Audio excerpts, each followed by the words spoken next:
It's time to replace out the battery on my 2012 Honda Pilot. One thing to consider with modern cars is there's a lot of presets, codes, and settings that may be lost while the battery is being replaced.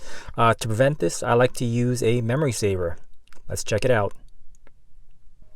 So I prefer the type that connects to the OBD2 outlet. I prefer these over the type that use the 12-volt accessory outlet, since those outlets need to be on all the time.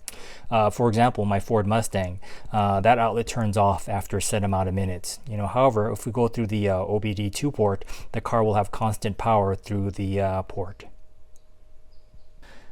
This unit has several options to provide power. You can use the alligator clips to connect to another battery.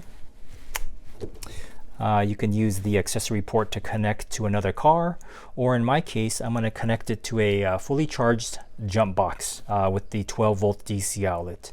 It has a nice 10-foot cord, so it's really convenient, and it's also under $20 and extremely useful. I'll put a link to this product in the description below. All right, let's use this on my 2012 Honda Pilot. Okay, first let's plug in the memory saver into the jump box, and the LED should turn red. That means that the OBD port is getting power. And the OBD port is right above the driver's pedal.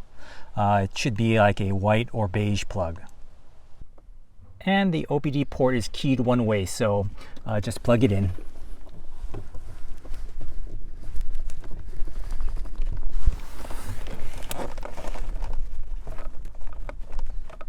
Okay. So at this time, the car is getting power from two sources, the jump box and the old battery.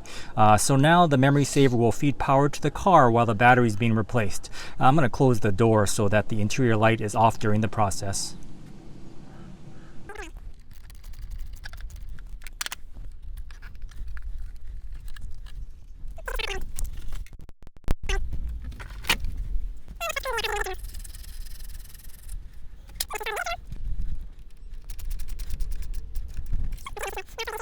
And now that we're getting power from the fresh battery, let's unplug the OBD2 connector.